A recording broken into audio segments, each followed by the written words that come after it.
نہایت ہی وجہ احترام محترم مکرم معزز سامعین حضرات اور عزیزان گرامی قدر، اللہ تعالیٰ کی حمد و ثنا اور حضور نبی کریم صلی اللہ علیہ وآلہ وسلم بارگاہ عالیہ مقدسہ میں نذرانہ درود و سلام اللہ تعالیٰ کا بہت بڑا کرم اور اس کا فضل، اس کی مہربانی ہے کہ اس نے ہم سب کو اپنے پیارے محبوب علیہ السلام کی امت میں پیدا فرمایا، اور اللہ تعالیٰ کا یہ بے حد شکر ہے اور اس کا خصوصی احسان ہے کہ اس نے آپ کی توفیق اور اپنے محبوب علیہ السلام کے توسط سے ایمان جیسی عظیم الشان نعمت سے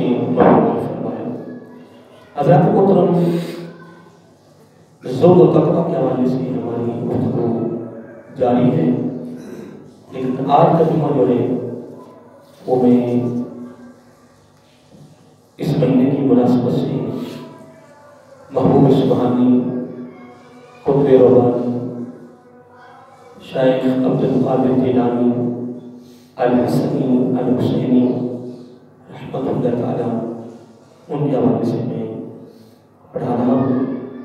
چند کی باتیں صرف آج کی جمعہ پر میں اجمالی طور پر اپنی اور آپ کی حاضری لگوانے کے لیے میں کر رہا ہوں، تاکہ ان کا ہم نام بھی لے لیں گے، کچھ ان کی تعلیمات کے حوالے سے دو چار باتیں ہمارے سامنے آ جائیں گی اور ہم اس کو یاد رکھیں گے، اس پر عمل کریں گے، اس کو آگے پہنچائیں گے۔ یقیناً ان شخصیات نے جن کا پوری دنیا میں ذکر ہو رہا ہے اور ذکر کیا جا رہا ہے، ذکر ہوتا رہے گا اور ہوتا رہا ہے، ان عظیم شخصیات نے اپنی پوری زندگی کو آقا علیہ السلام کی اداؤں کے اندر گزاری ہے۔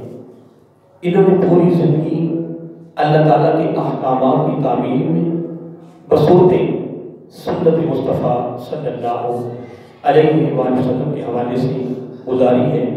آج الحمدللہ ان کے نام زندہ ہیں، ان کی زندگیاں، ان کی سیرت، ان کا کردار، ان کے اعمال، ان کے افعال، بلکہ ان کی زندگی کا ایک ایک پہلو، زندگی کی ایک ایک جہت، زندگی کا ایک ایک یعنی پہلو جو ہے گوشہ وہ بیان ہو رہا ہے۔ کئی مرتبہ اہل علم جو ہے وہ شخصیات کے مختلف پہلوؤں کے حوالے سے اور مختلف جہتوں کے حوالے سے، مختلف گوشوں کے حوالے سے گفتگو کرتے ہیں۔ دیکھیں، اگر ہم حضور غوث اعظم رحمۃ اللہ تعالیٰ اگر ہم ان کی زندگی کو لیتے ہیں تو ان کی زندگی کے بے شمار پہلو ہیں۔ اس میں عبادت و ریاضت بھی ہے، سود و تقویٰ بھی ہے، اللہ تعالیٰ کا خوف بھی ہے، اللہ تعالیٰ کی محبت بھی ہے، اپنے نانا جان کی محبت ہے، پھر اس کے بعد حسن اخلاق ہے، پھر اس کے بعد عاجزی انکساری ہے، شان استغنا ہے، سخاوت ہے، خدمت خلق ہے، خدمت دین اسلام ہے، رونا ہے، یعنی بے شمار آپ کی زندگی کے پہلو ہیں۔ جس پہلو پر بھی آپ چھٹ جائیں، میرے خیال میں ہماری زندگی ختم ہو سکتی ہے، ان کی ایک ایک پہلو کا یہ اختتام نہیں ہو سکتا۔ کیوں؟ اس لیے کہ انہوں نے اپنی پوری زندگی کو اللہ تعالیٰ اور اس کے محبوب علیہ السلام کے دین کی اشاعت کے لیے، دین کی سربلندی کے لیے، دین کے پھیلانے کے لیے، پوری دنیا کے کونے کونے میں دین اسلام کو پہنچانے کے لیے انہوں نے صرف کر دی، وقف کر دی، انہوں نے تن من دھن انہوں نے قربان کر دیا، اس مناسبت سے کہ اللہ تعالیٰ اور اس کے محبوب علیہ السلام کا جو دین ہے، جو ان کا پیغام ہے، جو ان کی احکامات ہیں، جو ان کے فرمان ہیں، وہ اللہ تعالیٰ کے ایک ایک بندے تک پہنچ جائے، پوری دنیا کے کونے کونے میں پہنچ جائے، کوئی خالی نہ رہے۔ پھر انہوں نے نہ جان کی پرواہ کی ہے، نہ مال کی پرواہ کی ہے، نہ وقت کی پرواہ کی ہے، نہ گھر کی پرواہ کی ہے، نہ قربان کی پرواہ کی ہے، نہ وطن کی پرواہ کی ہے۔ بس ایک ہی ان کے دامن میں پرواہ تھی، وہ کیا تھا؟ وہ خوف خدا تھا۔ کیا تھا؟ وہ خوف تھا، آخر کی تیاری تھی، میزان پر اللہ تعالیٰ کے دربار میں ایک ایک سوال کے جواب کا فکر تھا۔ الحمدللہ وہ اسی کام میں لگے رہے، چلتے رہے اور خود بھی چلتے رہے اور لوگوں کو بھی اس پر چلنے کی ہدایات کرتے رہے، تعلیمات دیتے رہے، تیاری کرواتے رہے، راغب کرتے رہے، ذہن بناتے رہے اور ان کو پھر یہ ساتھ یہ بھی بتاتے رہے کہ اس راستے پہ چلنے پر یہ رضاتے ہیں، اس پر چلنے میں یہ رضاتے ہیں۔ بس اللہ تعالیٰ کو حاصل کرنے کے لیے، اللہ تعالیٰ کی ذات کو حاصل کرنے کے لیے، اللہ تعالیٰ کو راضی کرنے کے لیے، اللہ تعالیٰ کے دربار میں سرخر ہونے کے لیے، موت، قبر، حشر، میزان اور صراط پر کامیابی کے لیے، جنت و دوزخ کے فیصلے کے لیے، جزا اور سزا کو سامنے رکھ کر کامیابی حاصل کرنے کے لیے پھر وہ خود بھی الحمدللہ آقا علیہ الصلوۃ والسلام کی اداؤں کی ادا کرنے کی صورت میں خود بھی اسی راستے پہ گامزن رہے، خود بھی چلتے رہے اور لوگوں کو بھی چلنے کی راستے کی ترغیب دیتے رہے، ہدایت کرتے رہے۔ ہاں اس میں کوئی شک نہیں ہے کہ جو دور گزر گیا ہے اس دور میں، یا جو دور گزر رہا ہے اس دور میں، یہ جو دور آگا اس دور میں جو شخص بھی الحمدللہ اس راستے پہ چلا ہے، الحمدللہ اس میں کوئی شک نہیں ہے۔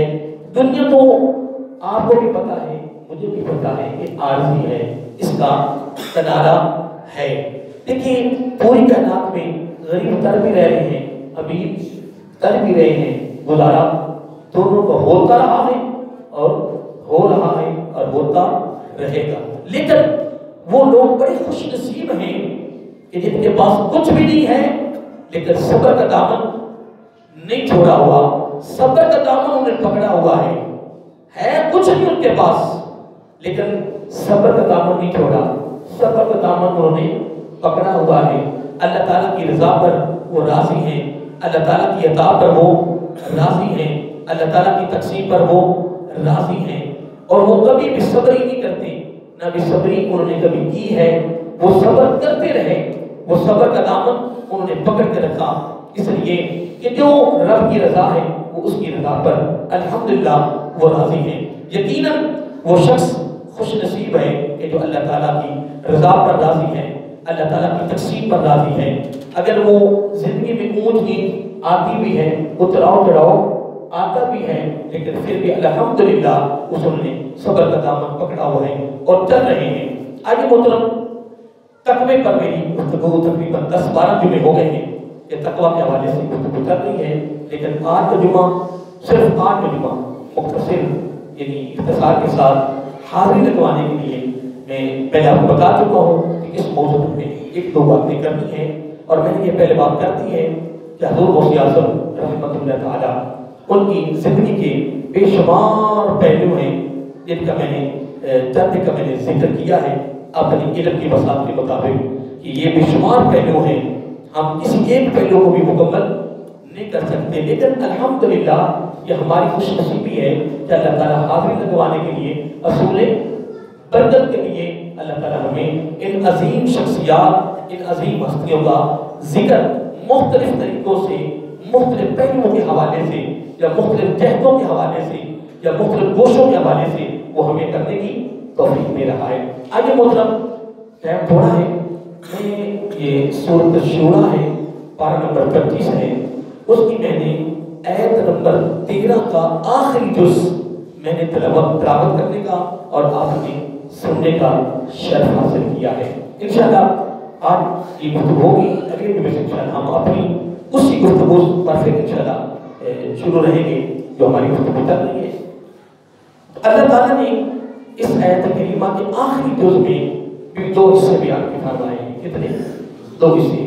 ایک حصے کا نام ہے اللہ یجتبی الیہ من یشاء، ایک اس کا یہ حصہ ہے، اور دوسرا ہے وَيَهْدِي إِلَيْهِ مَن يُنِيبُ، اور اس کا دوسرا حصہ یہ ہے۔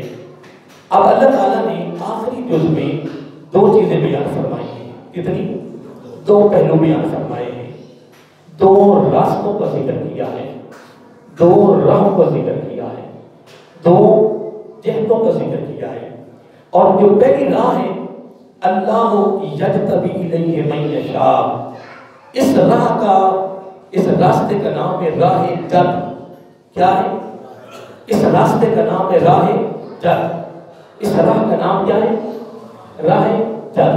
اور وَيَهْدِي إِلَيْهِ مَن يُنِيبُ. اس راستے کا، اس راہ کا نام ہے راہ سلوک. راہ سلوک. پھر پیچھے آ جائیے، اللہ یجتبی الیہ من یشاء. راہ جد کو اگر ہم مزید کھول دیں تو اس کا معنی ہے بغیر محنت کے، بغیر محنت کے، بغیر منازل طے کرنے کے، بغیر جدوجہد کے، بغیر کاوش کے، بغیر کوشش کے، بغیر محنت کے. نمبر 2 وَيَهْدِي إِلَيْهِ مَن يُنِيبُ. یہ راہ سلوک ہے، اس میں مناظر ہے، اس میں محنت ہے، اس میں کاوش ہے، اس میں جدوجہد ہے. اب مانا کیا نکلا؟ یہ باتیں میں نے آپ کو بتا دی ہیں. اب آئیے پھر پیچھے، اللہ یجتبی الیہ من یشاء. اللہ اپنی تعریف کر رہا ہے، اپنی عظمت بیان کر رہا ہے، اپنا مقام و مرتبہ بیان کر رہا ہے، اپنا اختیار بیان فرما رہا ہے. اللہ تعالیٰ فرما رہا ہے یجتبی. یجتبی کا معنی ہے یعنی پسند کرنا، انتخاب کرنا، چناؤ کرنا. کیا کرنا؟ چناؤ کرنا. کس کے لیے؟ اپنے خاص قرب کے لیے، اپنے خاص قرب کے لیے، اپنی خوشنودی کے لیے، اپنی رضا کے لیے، اپنی محبت کے لیے، اپنے پیار کے لیے، اپنی نسبت کے لیے، اپنی ارادت کے لیے، اپنے تعلق کے لیے اللہ تعالیٰ نے پہلے یہ حصے میں بیان کیا ہے. الیہ ہے اپنی طرف. کیا؟ الیہ ہے اپنی بارگاہ میں. یجتبی وہ پسند کرتا ہے. اور من یشاء یہ رب نے اپنا اختیار بیان فرمایا ہے. دیکھیں آپ اہل علم سے سنتے رہتے ہوں گے، پڑھتے رہتے ہوں گے کہ پوری کائنات میں چاہنا نہ چاہنا، چاہے نہ چاہے، اگر جب کسی کی یہ صفت ہے تو صرف اللہ تعالیٰ کی. کس کی ہے؟ بولیے. اللہ تعالیٰ. اس کے علاوہ عالم کائنات میں کسی کی یہ طاقت نہیں ہے، یہ قوت نہیں ہے، یہ اختیار نہیں ہے. اگر یہ اختیار ہے تو یہ عالم کائنات میں فقط اللہ تعالیٰ کی ذات کا اختیار ہے. یہ اس کی قدرت ہے، یہ اس کی شان و شوکت ہے، یہ اس کی عظمت ہے، یہ اس کی رفت ہے اور وہ قادر مطلق ہے. اب آئیے، اگر نبیوں میں سے، ولیوں میں سے اگر کوئی شخص وہ نبی ہے یا وہ ولی ہے، وہ کہتا ہے اے دیوار چل. اگر دیوار اس کی حکم تک چلتی ہے تو یہ بھی اصل میں طاقت رب کی ہے. یہ ذہن میں رکھ لیں. اللہ تعالیٰ کے بعد یہ مسئلہ کہ اہل سنت کا عقیدہ ہے کہ اللہ تعالیٰ کی ذات کے بعد عالم کائنات میں اگر انسانوں میں، جنات میں اگر کسی کے پاس یہ طاقت ہے، یہ قوت ہے، یہ اختیار ہے تو یہ سب اللہ تعالیٰ کی عطا ہے. ذاتی طاقت کسی کی بھی نہیں ہے، ذاتی فضیلت کسی کی نہیں ہے، یہ ساری کی ساری رب کی عطا ہے. نمبر 2، اگر کوئی ایسا کام صادر ہو جائے، سرزد ہو جائے، نمودار ہو جائے کسی نبی سے جو عقل میں نہ آئے، جو عقل میں نہ آئے، اس کو کہتے ہیں معجزہ. کیا کہتے ہیں؟ معجزہ. اور اگر کوئی ایسا کام نمودار ہو جائے، سرزد ہو جائے ولی سے، اس کو کہتے ہیں کرامت.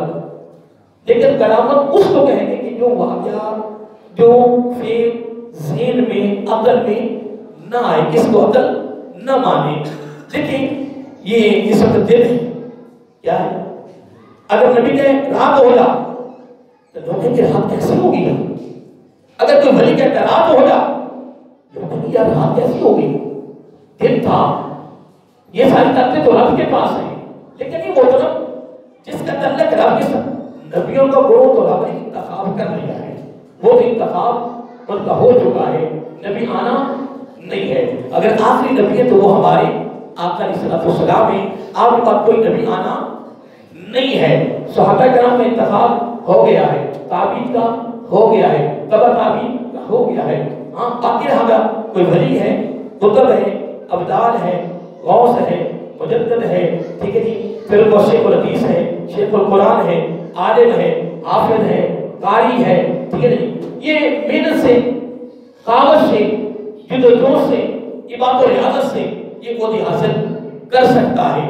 اگر وہ محنت کرے تو باقی نبی کا عہدہ، صحابی کا عہدہ، تابعی کا عہدہ اور تبع تابعی کا عہدہ کبھی عبادت سے حاصل نہیں ہوتا۔ وہ رب کا انتخاب ہو چکا ہے، جن کا رب انتخاب کر لیا وہ انتخاب میں آگے ہیں۔ تب میں بات کر رہا تھا کہ نبی کے علاوہ کسی کا معجزہ نہیں ہے اور ولی کے علاوہ کسی کی کرامت نہیں ہے۔ کرامت ولی کی ہے، کرامت تو جس سے کوئی ایسا کام سرزد ہو جائے جو عقل میں نہ اس کو کرامت کہتے ہیں۔ اگر کوئی شخص یہ کہتا کہ یہ معجزہ علی ہے تو یہ بالکل غلط ہے۔ اگر کہ یہ معجزہ فاطمہ ہے، یہ پڑھا لکھے بالکل غلط ہے۔ نبی کے علاوہ کسی کا معجزہ نہیں ہوتا ہے۔ پتہ نہیں کہ کہاں سے یہ ایجاد ہو گیا ہے، اس کو کس نے ایجاد کیا ہے۔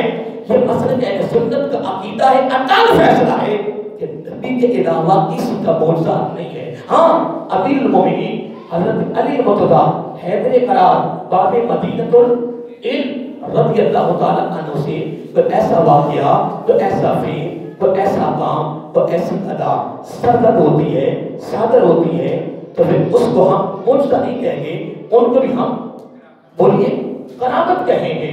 حضرت فاطمہ الزہرا رضی اللہ تعالی عنہا آقا کی عزت کے جگر ہے، اگر ان سے بھی کوئی ایسا واقعہ سرزد ہو کہ جو عقل میں نہ آئے تو ہم اس کو بھی کیا کہیں گے، کرامت کہیں گے۔ یہ بات واضح رکھا کریں اور اپنی دل کی تختی پہ لکھ لیا کریں۔ وہ میں آپ کو صحیح نہیں سمجھا سکتا، میرے پاس علم نہیں ہے، لیکن بہرحال جو اللہ تعالیٰ کو منظور ہوتا ہے تو اس کو جو توفیق مل جاتی ہے وہ دو باتیں آپ تک انشاءاللہ پہنچ جاتی ہیں۔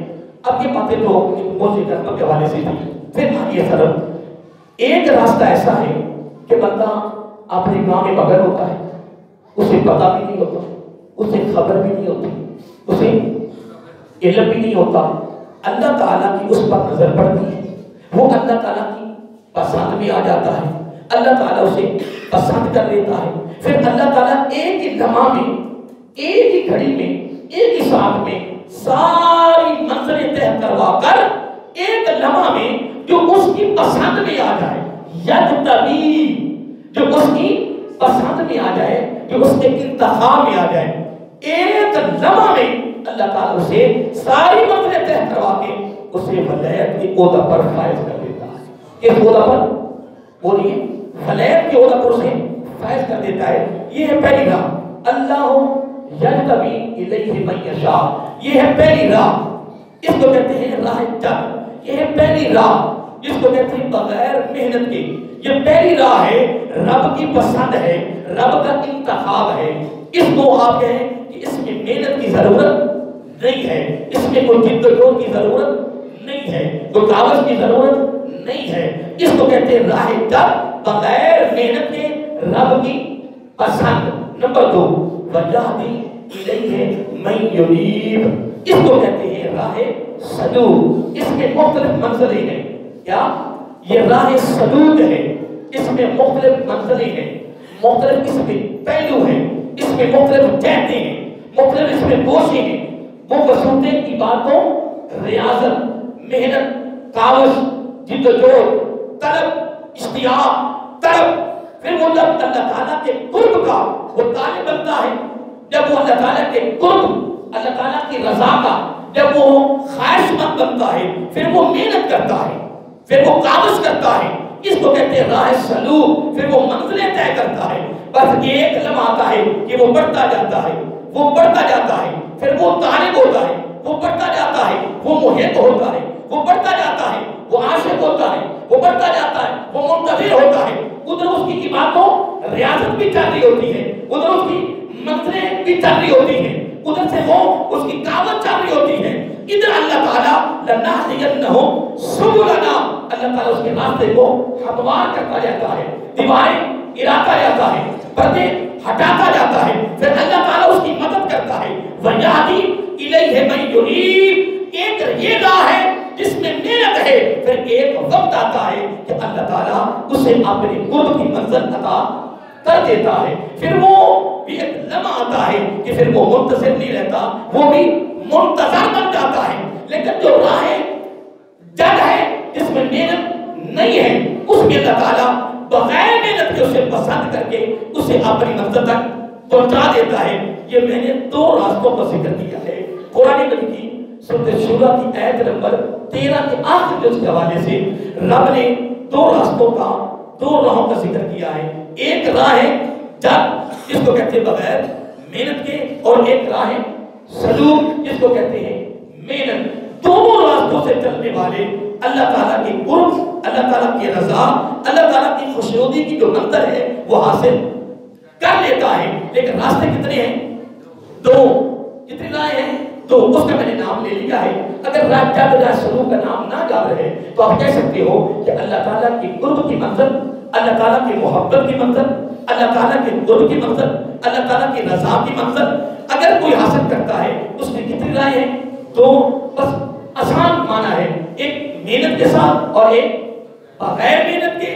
ایک وہ شخص ہے جس کو خبر بھی نہیں ہوتی، اللہ تعالیٰ اسے پسند کر کے اسے ولایت کے پر فائز کر دیتا ہے، اور ایک وہ شخص ہے کہ جو دن رات محنت کرتا ہے عبادت و ریاضت کی صورت میں، آقا صلی اللہ علیہ وسلم کی ادعاؤں کی صورت میں محنت کرتا پھر وہ دنیا سے ہٹ کر دنیا کی نسبتیں، دنیا کی ارادتیں، دنیا کے رشتے، دنیا کی محبتیں، دنیا کے پیار پھر وہ قربان کرتا ہے، پھر وہ محنت کے ذریعے پھر اس منزل تک پہنچتا ہے۔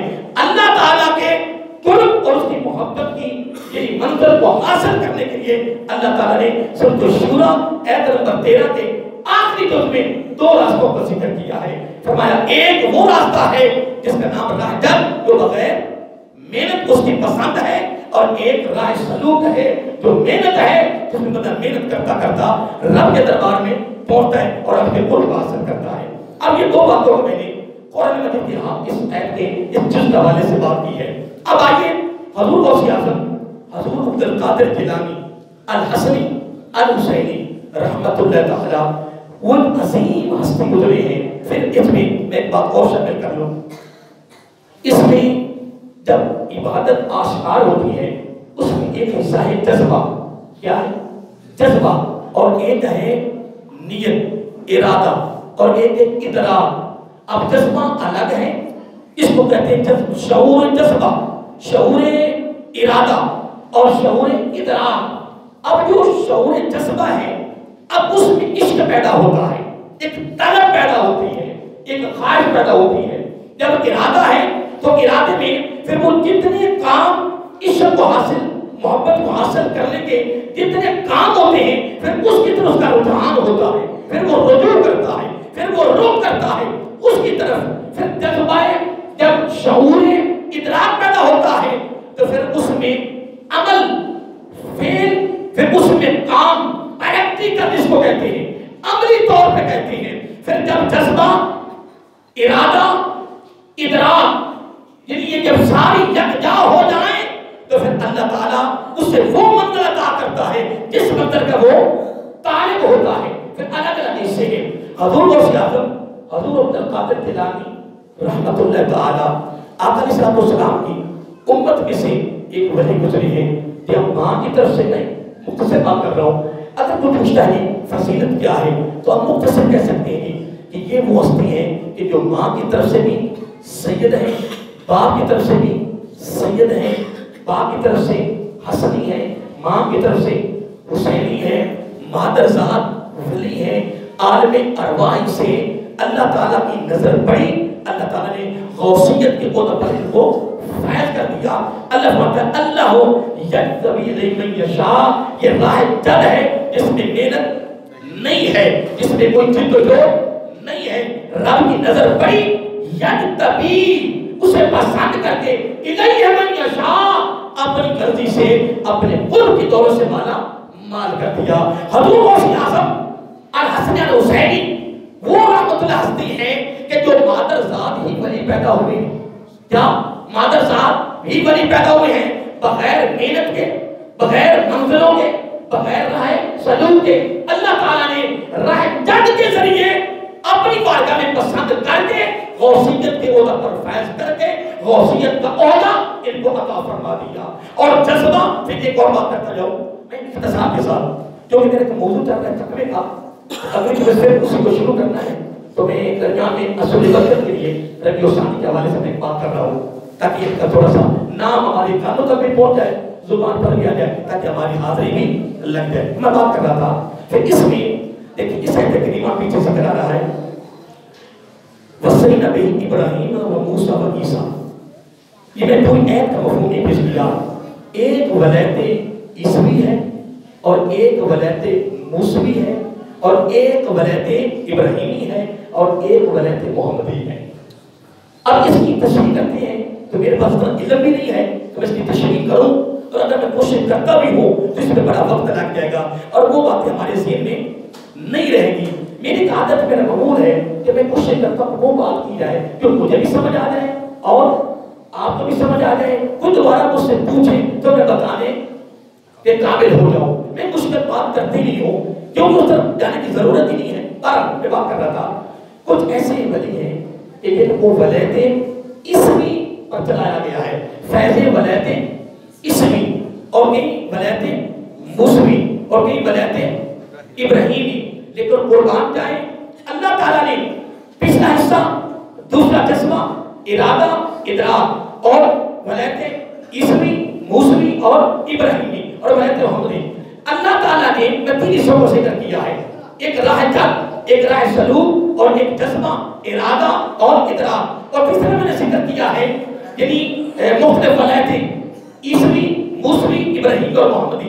اب اس کو میں سب کو یکجا کر کے ایک جملہ آپ کو دے رہا ہوں کہ الحمدللہ اس میں کوئی شک نہیں ہے کہ میرے آقا علیہ السلام کی ساری امت میں سے ولایت کی لڑی میں، ولایت کے یعنی اس حصے میں اور ولایت کے شعبے میں سب سے بڑا مقام اگر اللہ تعالیٰ دیا ہے تو وہ حضور عبد القادر جیلانی علیہ السلام کو دیا ہے۔ نہ اس سے قبل ملا ہے نہ اس کے بعد قیامت تک کسی کو ملے گا۔ غوث آئیں گے کیا؟ ہر دور میں غوث آئے گا، لیکن اگر غوث آدم میں ہے تو وہ حضور عبد القادر جیلانی ہوگا، تو ماں کی طرف سے بھی سید ہے اور باپ کی طرف سے بھی سید ہے۔ پھر اللہ تعالیٰ نے کسی کو فیض عیسوی دیا، کسی ولی کو فیض موسوی دیا، کسی کو فیض ابراہیمی دیا۔ واحد حضور عبد القادر جیلانی علیہ السلام ہے کہ جن کو رب نے عالم ارواح سے فیض محمدی عطا فرمایا ہے۔ آگے بات اگر ولایت ہے نہ عیسوی ہے بلکہ یوں کہتے ہیں ولایت عیسوی، ولایت موسوی، ولایت ابراہیمی ساری یکجا کر لی جائے اس کو کہتے ہیں ولایت محمدی، اور ساری یکجا کر کے ولایت محمدی کی صورت میں اللہ نے غوث اعظم کو عطا فرمایا۔ وہ سارا فیض، ساری ولایتوں کا فیض ولایت محمدی میں کوئی تصویر مثال دیتا ہوں۔ دیکھیں اللہ تعالیٰ نے حضرت آدم علیہ السلام سے لے کر عیسیٰ روح اللہ تک کسی کو 10 فضیلتیں دی جس کو ہم اپنی بولی میں معجزہ کہتے ہیں، کسی نبی کو 15، کسی کو 50، حضرت موسیٰ علیہ السلام کو سب سے زیادہ جتنے نبی گزرے ہیں آقا علیہ السلام کے علاوہ جتنے نبی گزرے ہیں سارے نبیوں میں سے سب سے زیادہ جو اللہ نے یعنی فضیلتیں دی ہیں یعنی معجزات کی صورت میں وہ موسیٰ علیہ السلام ہیں۔ ان کو کتنی دی ہیں؟ 400 کیا؟ کتنی؟ 400 یعنی 400 مرتبہ آپ پر جبرائیل علیہ السلام نازل ہوئے، وہی لے کے آئے کتنے؟ لیکن میں ایک بات کر رہا پھر بات دہرانا چاہتا ہوں، آدم علیہ السلام سے لے کر عیسیٰ روح اللہ تک، کیونکہ آگے تک نبی نہیں آیا، عیسیٰ روح اللہ سے لے کر میرے آقا تک درمیان میں بڑی صدیاں گزری، بڑا طویل وقت گزرا ہے۔ سارے نبیوں میں سے سب سے زیادہ فضیلت کتنی ہے؟ 400 کتنی؟ میری بات پھر آپ غور کریں، سارے نبیوں میں سے سب سے زیادہ فضیلت کتنی ہے؟ 400۔ جو سب سے زیادہ ہے وہ ہے حضرت موسیٰ علیہ السلام، لیکن خدا کی قسم یعنی ایک واحد ہمارے آقا علیہ السلام ہیں جن کو فضیلت وحی کے ذریعے 24,000 مرتبہ ملی۔ کتنی مرتبہ؟ 24,000 مرتبہ جبرائیل علیہ السلام رب کا پیغام لے کے آئے، اور حضرت ابوبکر صدیق کہتے رضی اللہ، میں جب بھی نبی پاک کی بارگاہ میں گیا ہوں نا، اگر تنہا بیٹھے ہیں اکیلے بیٹھے ہیں تو نبی پاک ایسے بیٹھے ہوتے ہیں،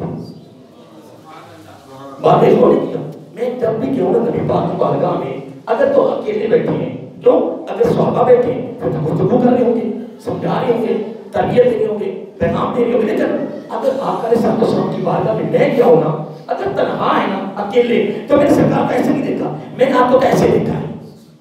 لوگوں نے پوچھا, پھر آپ نے پوچھا نہیں, کہتے ہیں میں پوچھا اپنے آقا صلی اللہ علیہ وسلم, میں جب بھی آپ کی بارگاہ میں آتا ہوں نا, آپ کا ادھر ہوتا ہے.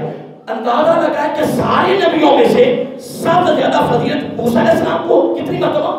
400, اور آقا علیہ السلام کو 24,000 مرتبہ جبرائیل آئے, رب کا پیغام لے کر آئے. 24,000 مرتبہ آنے کے باوجود پھر آپ کیسے دیکھ رہے ہوتے؟ ابو بکر صدیق رضی اللہ عنہ, تو آپ کیسے دیکھتے 24,000 مرتبہ رب کے پیغام آنے کے باوجود؟ آقا علیہ السلام نے ایک ہی جواب دیا, رب کے پیغام کا انتظار کرتا رہتا ہوں, رب کے پیغام کا انتظار کرتا رہتا ہوں اور دیکھتا رہتا ہوں, ابھی بھی رب کا پیغام آ رہا ہے, ابھی بھی رب کا پیغام آ رہا ہے, ابھی رب کا سلام آ رہا ہے. برحال یہ محترم, یہ درمیان میں نقطہ تھا, اور آگے بڑھیے. اللہ تعالیٰ نے تمام ولیوں کے اس شعبے میں, اس زمرے میں, اس گروہ میں اللہ تعالیٰ نے ساری فضیلتیں یکجا کر کے, یعنی اللہ تعالیٰ نے یعنی ولایت محمدی میں یکجا کی. پھر اللہ تعالیٰ نے حضور غوث اعظم علیہ السلام کو ساری فضیلتوں کا مجموعہ بصورت ولایت محمدی کی صورت میں حضور عبد القادر جیلانی کو عطا فرما دیا ہے, جو راہ جد سے آئے ہیں, اور راہ جد جس میں کوئی محنت کی ضرورت نہیں ہے, ساری منزلیں طے کروا کر اللہ تعالیٰ نے حضور غوث اعظم علیہ السلام کو اس عہدے پر فائز کیا. لیکن اب یہ ایک فضیلت کا پہلو تھا, ایک اگلا پہلو بھی سن لیں. اتنی فضیلت پانے کے باوجود مادرزاد ولی پیدا ہوئے, رمضان شریف کے مہینے میں پیدا ہوئے, پھر رمضان شریف کے سارے روزے بھی رکھی. ماں کہتی ہے, آپ کی والدہ فاطمہ کہتی ہے کہ میرے بیٹے نے رمضان میں پیدا ہو کر پورے رمضان میں پہلے وقت دودھ پیا ہے, شام سے پہلے دودھ نہیں پیا, اور سارے روزے رکھ کر یہ بتانا مقصود تھا, یہ پیغام دینا مقصود تھا کہ میری فضیلت کا پہلو دیکھو. تو میں عالمی اربا میں رب نے ساری منزلیں ایک لمحہ میں طے کروا کر پھر ساری ولایتیں یکجا کر کے بصورت ولایت محمدی نے مجھے عالمی اربا سے یکجا کر کے مجھے وہ غوثیت کو پر فیض دیا. لیکن میں پھر بھی حسنی حسینی سید ہو کر رمضان میں پیدا ہو کر لوگوں کو پیغام دیا کہ رمضان کے روزے پھر بھی میں نے چھوڑے. پھر بھی وہ جو پہلو میں نے بیان کیا تھا, ایک شعور جذبہ ہے, ایک شعور ارادہ ہے, اور ایک شعور ادراک ہے. شعور ادراک ہے, عمل کی محبت ہوتی ہے, پریکٹیکل کی محبت ہوتی ہے, عملی جامہ جس کو کہا جاتا ہے. پھر ارادہ کرتا ہے کہ میں عمل کروں, عملی جامہ پہناؤں, پھر عمل میں لاؤں, پریکٹیکل کروں, پھر وہ اس ادراک پیدا ہوتا ہے نا. تو پھر حضور غوث اعظم علیہ السلام میں جذبہ بھی تھا, شعور جذبہ بھی تھا, شعور ارادہ بھی تھا, اور شعور ادراک بھی تھا. وہ کیسے پیدا ہوتے ہی رمضان میں سحری وقت دودھ پیا اور افطار تک دودھ نہیں پیا. بتانا مقصود تھا کہ لوگوں فضیلت بھی اعلیٰ ہے, اور نانا جان کی اداؤں پر عمل کرنا بھی میرا اعلیٰ ہے. اور بلکہ میں نے یہاں تک پڑھا ہے کہ عید کا کیا, عید کچھ تو لکھتے ہیں کہ رمضان کا شک تھا کہ رمضان شروع ہوا یا نہیں, کچھ لکھتے ہیں کہ روزے گزر گئے